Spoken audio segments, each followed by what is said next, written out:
Bonjour frères et sœurs, que Dieu vous bénisse. On va écouter le message de Fratello Giuseppe de Radio Blast. Avons-nous appris à prier?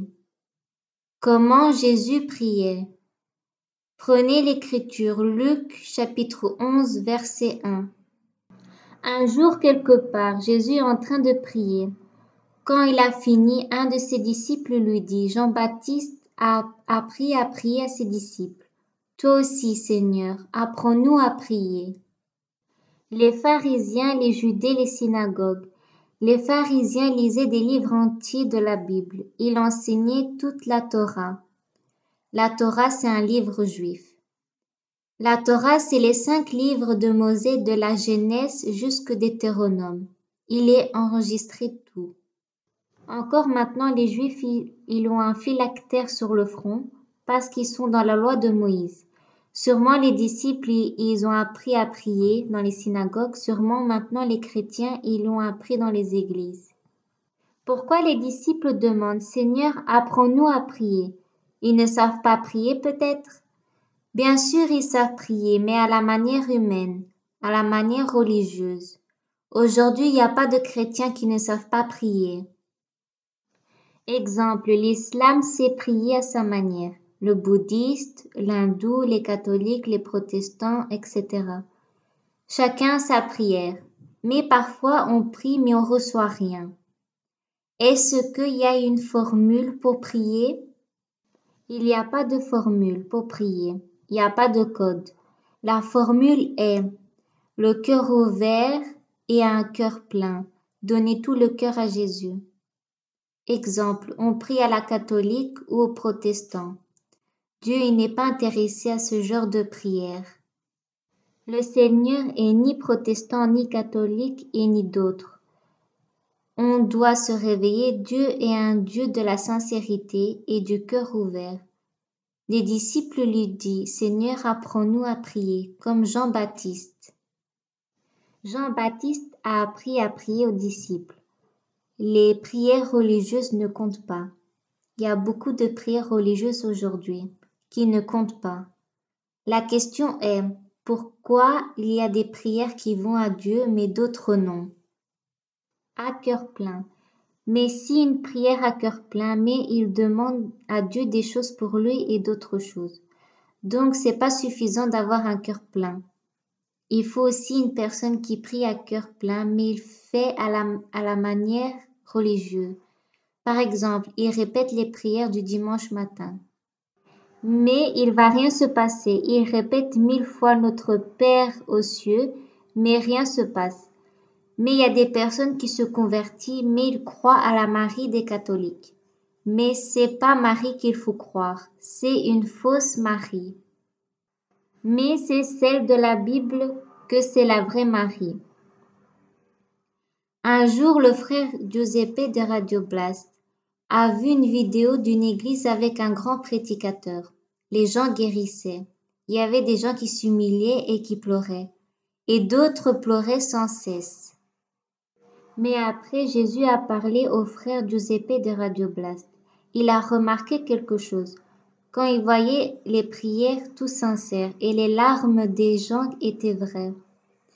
Il y a des personnes dans des églises catholiques ou protestants, ils sont sincères. Mais le frère Giuseppe de Radio Blast a remarqué, toutes les prières sont que à recevoir, que recevoir. Et recevoir, c'est une erreur. Oui, c'est une erreur. Et si on demande à Dieu pour une guérison, c'est juste et pas juste entre les deux. C'était une église avec 1000 personnes. On voyait des personnes qui s'humiliaient à gauche et à droite. Et tout le monde criait pour avoir un miracle. Le but de cette réunion, c'est de guérir. Et quand ils étaient guéris, ces personnes disaient, voilà, Dieu m'a aimé, moi j'ai la foi. Le prédicateur est utilisé par Dieu, etc. Ces personnes priaient pour sortir des malédictions et des mauvais esprits. Dans la Bible, c'est écrit, demande et Dieu te donne. Je ne dis pas que tu ne dois pas prier pour ta femme ou tes enfants ou ta famille. Oui, bien sûr, il faut prier pour soi. Dieu veut ça. Dans Jean chapitre 5, on n'est pas contre la prière de recevoir. C'est écrit dans Jean chapitre 5. Mais ce détail, il y a beaucoup de manières de prier, mais il y a une prière qui est supérieure. C'est la prière de donner. On doit apprendre à prier et donner. Et comment on fait? Il y a beaucoup qui veulent. Beaucoup d'entre nous va vers Dieu avec une prière « Donne-moi ». Et comment on va en prière pour donner? Qu'est-ce qu'on donne? À cœur plein. Ça, c'est une manière de recevoir. Dieu est amour, Dieu veut te bénir, Dieu veut nous donner de ce qu'on a besoin, mais on doit apprendre à prier mieux. On peut faire comme Jésus priait. Il y a une différence comment Jésus priait et comment nous on prie. La prière de Jésus. Quand il était sur la croix, il disait « Aide-moi, Père, à mourir ». Jésus, il savait sur la croix les clous, les fouets, la couronne d'épines. Et de quoi il prie? La prière, si c'est possible, mais si c'est pas possible, c'est ta volonté. Voilà, je suis prêt pour mourir, ce que Jésus disait. Jésus prie toujours pour les autres, pour la résurrection d'un homme, pour guérir un malade. Il n'a jamais fait une prière pour lui-même. Exemple, nous-mêmes, quand on va mourir un jour, on peut dire ça, peut-être. Parfois, Dieu dit « Je ne peux pas écouter ta prière. Tu dois être torturé. » On peut être torturé et mourir et glorifier Dieu en même temps. Ça, c'est vrai. Prier comme Jésus faisait. Pas lequel qui nous convient à nous. Par exemple, une voiture, une maison, une femme ou un mari, etc.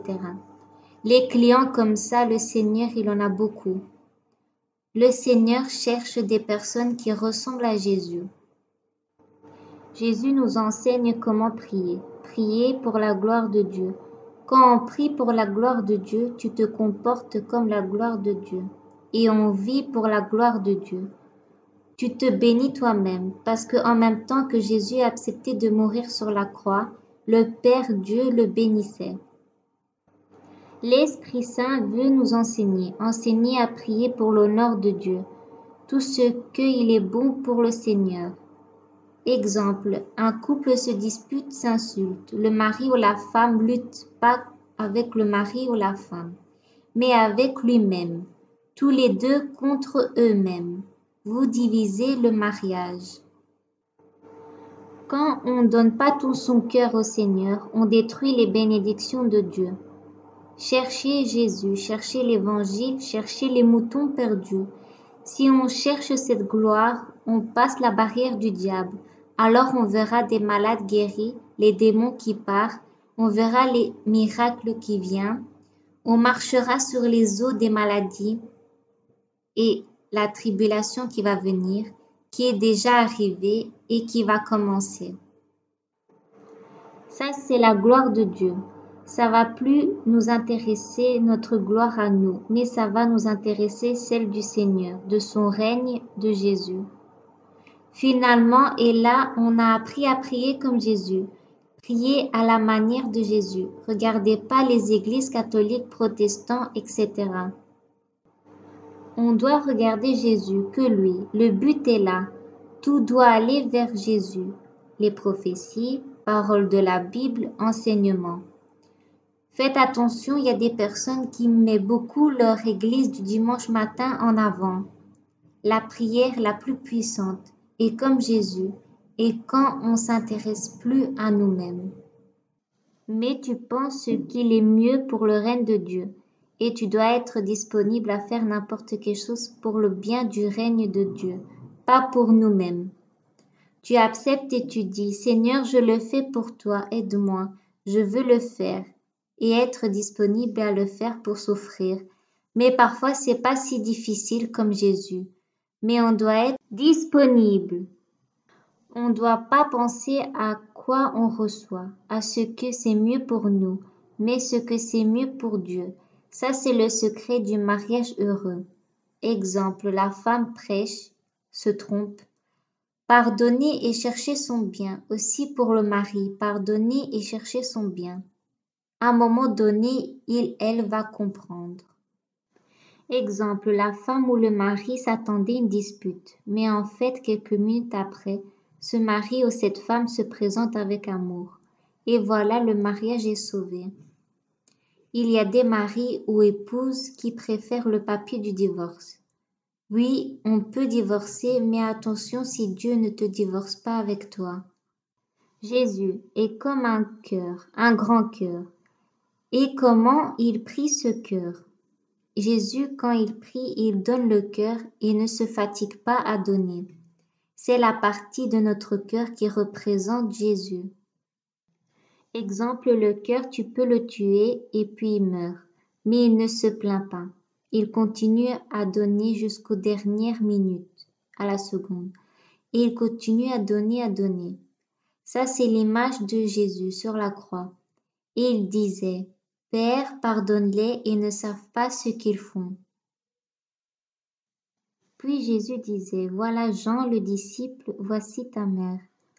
Femme, Marie, voici ton fils Jean. Il dit au voleur qui était à côté de lui sur la croix, Maintenant tu es avec moi au paradis. Jésus est mort en donnant. On ne doit pas chercher à prendre. Tranquille, les oiseaux mangent. Les fleurs dans les champs ne se plaignent pas, et l'eau descend sur eux. Et quand ils n'ont pas d'eau, ils meurent en louant Dieu. Prenez l'Écriture, Ésaïe chapitre 53, versets 4 à 5. Pourtant, ce sont nos maladies qui supportaient. C'est de notre souffrance qui s'est chargé. Et nous pensons que c'est Dieu qui l'a puni de cette façon. C'est Dieu qui l'a frappé et l'abaissait. Mais il était blessé à cause de nos fautes. Il s'est écrasé à cause de nos péchés. La punition qui nous donne la paix est tombée sur lui. Et c'est par ces blessures que nous sommes guéris. On est guéri parce que Jésus s'est mis à la croix. Lui, ils l'ont fouetté, ils l'ont mis la couronne d'épines sur sa tête. Et nous, parfois, on ne supporte pas que quelqu'un nous insulte ou qui nous énerve ou qui nous vexe. Exemple, si une personne vous vexe, tu dis, attends, après ce vexe, je vais te mettre une couronne d'épines, mais la personne, elle fait quoi? Exemple, elle appelle la police. Mais Jésus, comme un agneau, comme dit le verset 7, maltraité, il s'est laissé faire. Jésus, malgré ses souffrances, il est sorti silencieux, tout ça à cause de nos péchés, pour son peuple. Réfléchissez un peu. Prenez l'Écriture, Ésaïe chapitre 53, verset 11. À cause de ses souffrances qu'il a supportées, il verra la lumière, il sera rempli de bonheur. Mon serviteur, le vrai, le juste, rendra juste un grand nombre de gens, parce qu'il s'est chargé de leurs péchés. Il a donné lui-même à la mort, il a pris les péchés de beaucoup de personnes, il a intercédé pour les personnes. C'est lui, Jésus, qui intercède. Pas de statue avec la couronne. Voilà pourquoi Dieu l'a mis par-dessus de tous. Pourquoi? Parce qu'il a mis tous nos péchés. Il n'a pas pensé à lui-même. Jésus, il n'a pas cherché à ses droits. Jésus, il a accepté n'importe quelle injustice. Et c'est comme ça qu'on est comme Jésus. Presque comme Jésus. Grâce à son exemple. Si nous aussi on accepte nos fautes et nos péchés. Dans Ésaïe, dans le verset 7, comme l'agneau qui est conduit vers la souffrance, mais il est resté silencieux. Un exemple, comme un mouton qui ne crie pas vers la mort. Qu'est-ce que on est sûr d'être comme Jésus? Peut-être non, peut-être on veut pas être comme Jésus. Mais quand on arrive dans l'action, est-ce qu'on est sûr d'être comme un mouton qui ne crie pas, comme Jésus? Si on fait ça, être comme un mouton qui ne crie pas, on est comme Jésus. Ça ne veut pas dire quand on est assis, qu'on chante le dimanche matin, qu'on est comme Jésus. Être comme Jésus, c'est d'aller chez toi et aller vers la femme ou le mari, se pardonner avec amour. Et aussi pardonner les parents avec amour. Et aussi les parents envers ses enfants. Si on vit comme ça, on est comme Jésus. et on prie comme Jésus, alors on suit Jésus et alors on marche dans ses pas, mais seulement si on est disponible à mourir pour lui, pour notre Dieu. Alors là, on est comme Jésus. On ne sait pas si un jour quand on va mourir, on va donner gloire à Dieu. Ça, on ne sait pas. Mais on peut commencer à le comprendre. Comment? Être disponible à mourir chaque jour pour Jésus. Mourir notre caractère, notre nous-mêmes. Mourir notre fierté, notre orgueil, notre supériorité, notre droit.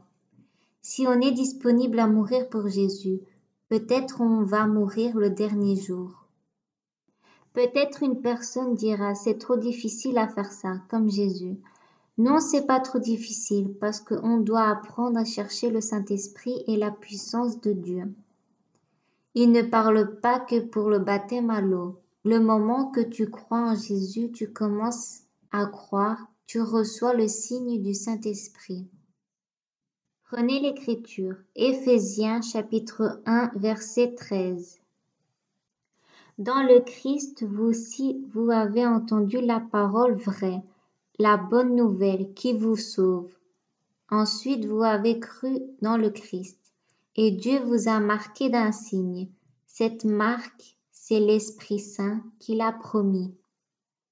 Puis vous prenez l'Écriture, Hébreux chapitre 12, verset 1.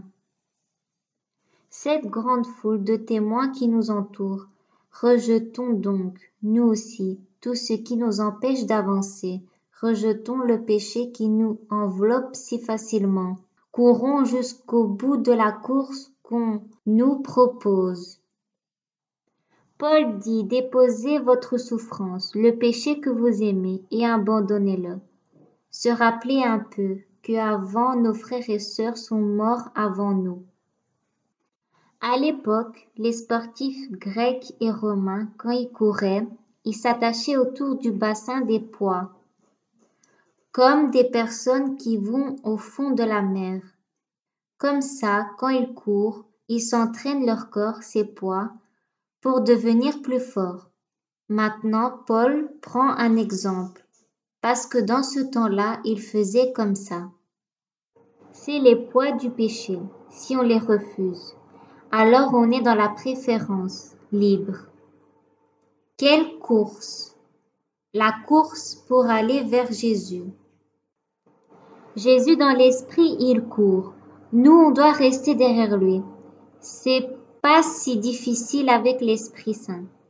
Beaucoup de leçons à apprendre. C'est un message fort. Ça, c'est la prière pour recevoir. Comme Jésus, tous abandonner moi-même, notre caractère, notre fierté, notre orgueil, notre manière de penser. On doit prier comme ça chaque jour. Le péché est toujours derrière notre porte. Le cerveau humain est comme un cheval qui court et nerveux. Le cerveau humain est comme ça.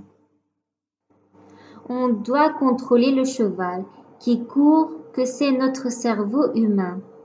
Pas que notre cerveau humain nous contrôle, toujours l'autre pensée, que c'est l'esprit qui nous contrôle, avec l'Esprit Saint de la nouvelle créature.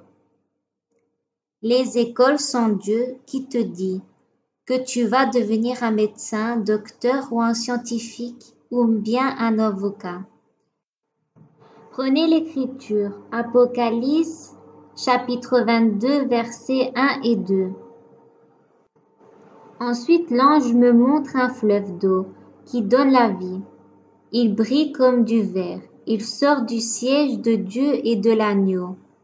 Et il coule au milieu de la place de la ville. Là, entre deux parties du fleuve, il y a l'arbre de vie. Il donne des fruits 12 fois dans l'année, une fois par mois, et ses feuilles servent à guérir les peuples. Ça, on peut la recevoir maintenant, parce que l'eau, on n'a pas besoin de recevoir à l'autre part.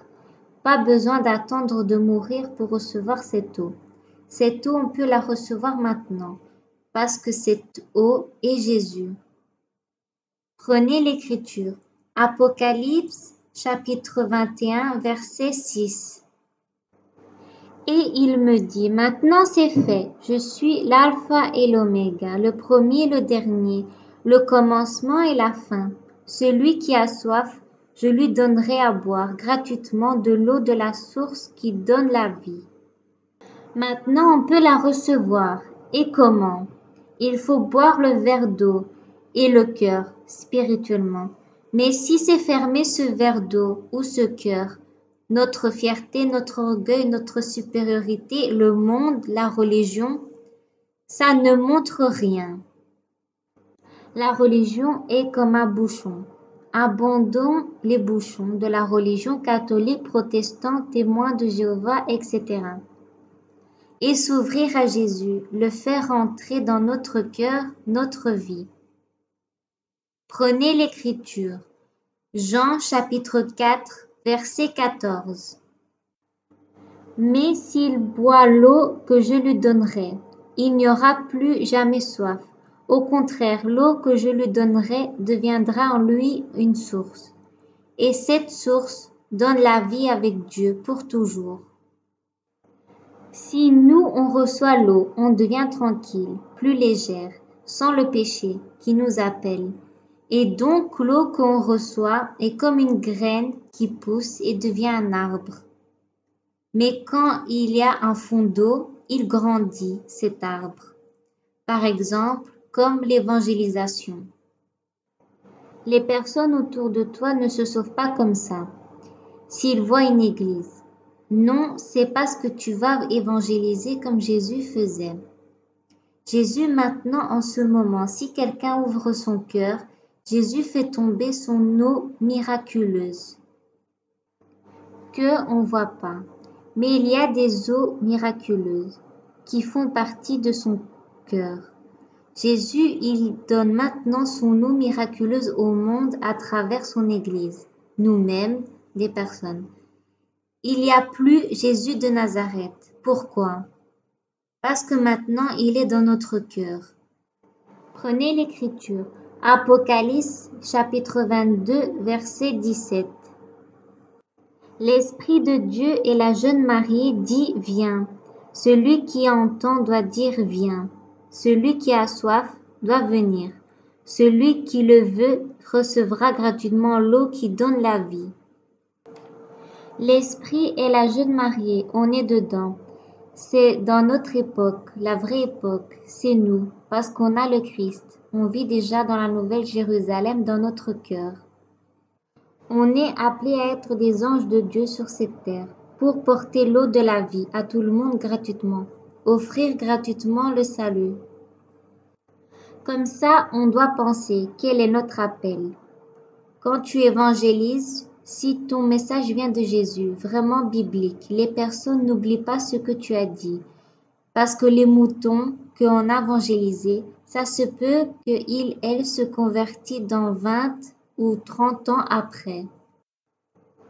Le fruit de la évangélisation fonctionne. Pendant la tribulation, ça se peut qu'il y a des personnes que tu as évangélisées qui peuvent t'aider. Toi à eux et eux à toi. L'eau de la vie est vraiment vraie, te sauver. Jésus est réel. On doit dire merci à Dieu avec tout son cœur, tout ce qu'on reçoit de lui, de la nourriture, la guérison ou un miracle. Tout ça est juste et bon. On doit le remercier Jésus parce qu'il est juste. Mais il ne faut pas toujours recevoir. Il faut le remercier supérieur, comme une prière supérieure. C'est quoi un remercier supérieur? C'est de remercier à Dieu, le Père, et comment? Dans la manière que Jésus faisait. Jésus, pas seulement que Dieu nous donne, mais avant ça, il faut donner aux autres. Exemple, merci Jésus que tu m'as donné un message de Dieu, de ta parole, et que tu m'as donné du manger en plus pour donner aux autres. Tu m'as donné une foi pour évangéliser, etc. Ça, c'est la manière de Jésus. Comment on le remerciait.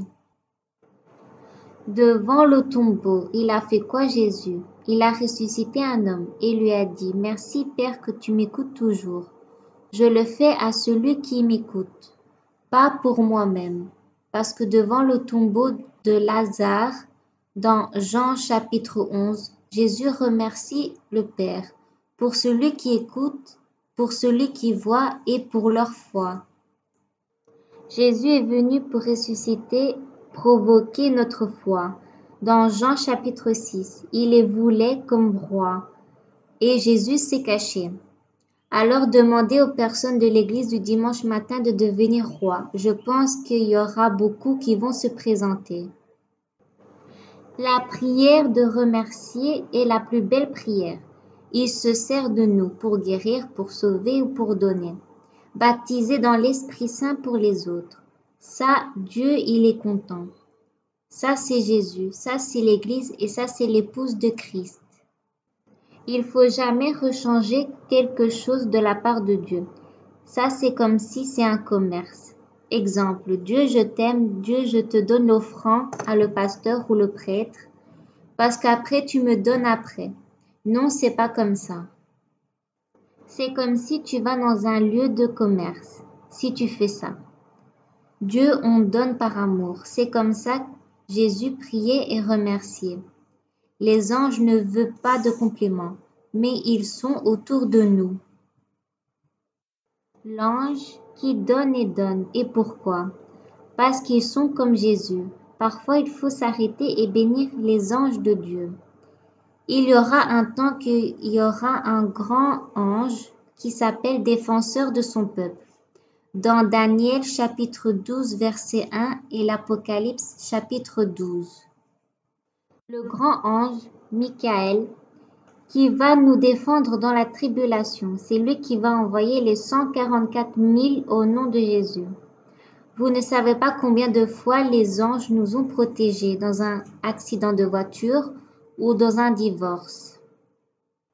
Et nous, on est comme ça. On est comme ces anges. Les anges sont le bras spirituel de Dieu et devient le bras humain parce que l'Esprit de Dieu est en nous. Le bras humain, c'est nous.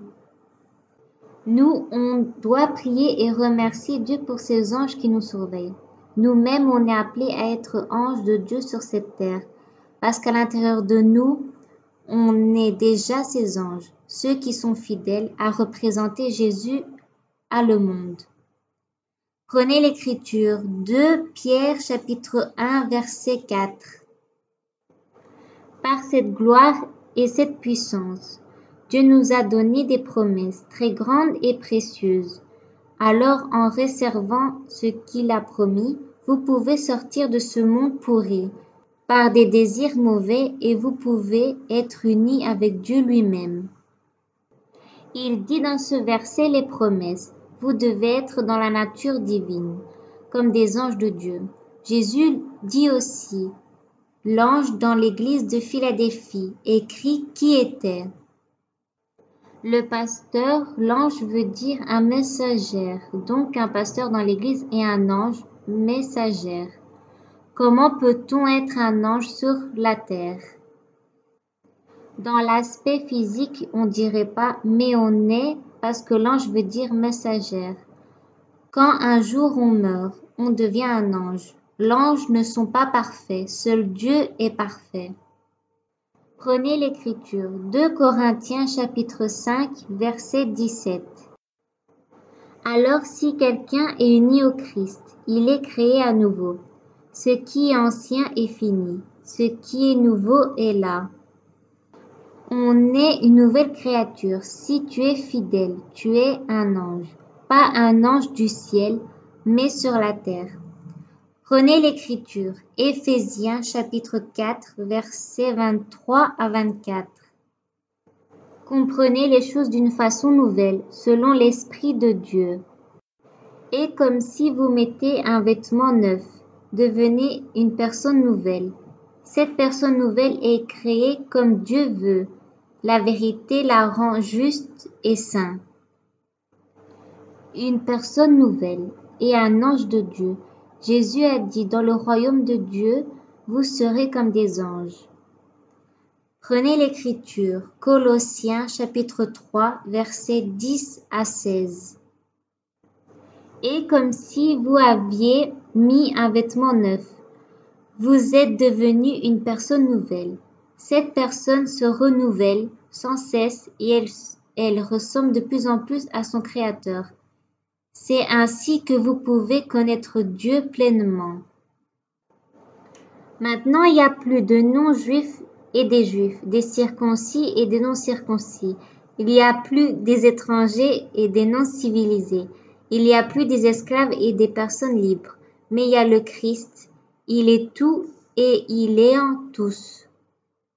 Dieu vous a choisi, il veut que vous soyez à lui et il vous aime. Donc faites-vous un cœur plein de tendresse et de pitié, un cœur simple, doux et patient. Supportez-vous les uns et les autres et pardonnez-vous si quelqu'un a un reproche à faire à un autre. Le Seigneur vous a pardonné. Agissez comme lui. Et surtout, aimez-vous. L'amour est le lien qui unit parfaitement. Que la paix du Christ dirige vos cœurs. Dieu vous a appelé à cette paix pour former un seul corps. Dites-lui toujours merci. Que la parole du Christ habite parmi vous avec toute sa richesse. Donnez-vous des enseignements et des conseils avec toute la sagesse possible. Remerciez Dieu avec tout votre cœur en chantant des psaumes et des hymnes et des cantiques qui viennent de l'Esprit Saint. L'Église de Dieu est appelée à diriger ses moutons de Dieu. On doit être fidèle à le faire, parce que c'est ça que Dieu demande de le faire. Prenez l'Écriture, Proverbes chapitre 11, verset 30. Celui qui agit bien est comme un arbre qui donne la vie. Celui qui possède la sagesse gagne les cœurs. On est appelé à gagner des cœurs, pas rester assis les dimanches matins ou alors répéter des prières. Les chaises est devenue une chaîne par des prédicateurs qui ne savent pas ce qu'ils disent. Prenez l'Écriture, Jacques chapitre 5, versets 19 à 20. Mes frères et mes sœurs, parmi vous, quelqu'un peut se perdre loin de la vérité, et un frère ou une sœur peut le ramener. Eh bien, vous devez savoir ceci, si une personne ramène un pécheur de la mauvaise route où il se trouve, il le sauve de la mort, et à cause de cette action, Dieu va pardonner beaucoup de péchés. Chaque personne qu'on connaît ou pas, il doit aller au paradis ou pas. Chaque parole qu'on dit est importante pour amener dans le droit chemin. Priez comme Jésus avec le cœur. Prenez l'Écriture, Jean chapitre 12, versets 27 à 30. Maintenant mon cœur est troublé, qu'est-ce que je vais dire? Père, sauve-moi de ce qui va arriver en ce moment. Mais c'est pour cela que je suis venu pour ce moment.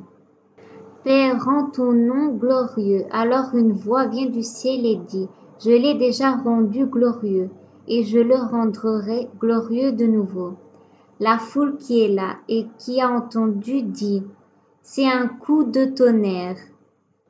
D'autres disent, un ange a parlé à Jésus, mais Jésus dit, ce n'est pas pour moi que cette voix a parlé, mais c'est pour vous. Jésus ne prie pas, sauve-moi, mais Père, rends ton nom glorieux. Les anges de Dieu prient, Père, rends ton nom glorieux. Et pas que mon église du dimanche matin est bien. Prenez l'Écriture, Matthieu chapitre 4, versets 18 à 20. Jésus marche au bout du lac de Galilée. Il voit deux frères, Simon, qu'on appelle Pierre, et André, son frère. Ce sont des pêcheurs. Ils sont en train de jeter un filet dans le lac. Jésus leur dit, venez avec moi et je ferai de vous des pêcheurs d'hommes. Aussitôt, ils laissent leur filet et suivent Jésus. Les disciples, ils abandonnent leur filet du monde pour jeter les filets du royaume de Dieu. Le filet dit non au monde, mais oui à Jésus. Il dit non au désir de notre chair. Mais il dit oui, donner notre amour à Dieu. Exemple, si un marié ou la mariée se marie, mais l'un des deux, il dit un mensonge, quand il dit « Je donne mon cœur et d'être fidèle », mais en fait, ils donnent à eux-mêmes. En gros, ils se marient à eux-mêmes, le but d'utiliser l'autre pour son égoïsme. Maintenant, dans l'Église de Dieu, si on pense de faire ça, d'être un chrétien égoïste, un chrétien demi-cœur, c'est une grosse erreur. Il y a des mariages sans cœur qui sourient, qui font un grand banquet, mais à la fin, c'est tout faux. Avec Dieu, on ne peut pas faire ça. Que Dieu nous aide. Gloire à Dieu pour les vraies églises épouses de Christ au milieu de nous. Gloire à Dieu pour qui abandonnent leur filet du monde. Gloire à Dieu à ceux devant Dieu, à la parole de Dieu, qu'il dit oui. Mais il dit avec son cœur, âme et force. Gloire à Dieu qui ne s'arrête pas de donner son cœur, tout à celui qui donne lui-même devant Dieu. Alors là, il va arriver les grandes bénédictions de sa promesse de Dieu. Prenez l'Écriture, Matthieu chapitre 25, verset 23. Son maître lui dit, c'est bien, tu es un serviteur bon et fidèle. Tu as été fidèle pour une petite chose. Je vais donc te confier beaucoup de choses. Viens et réjouis-toi avec moi. Alors là, on entend sa parole, si on est seulement fidèle à Christ. Pas comme ceux qui disent oui, mais au fond de eux-mêmes, ce n'est pas vrai. Parce qu'il faut un qui est sincère avec tout son cœur à Jésus. Faites attention à l'hypocrite, au demi-cœur. C'est la maladie de l'Église.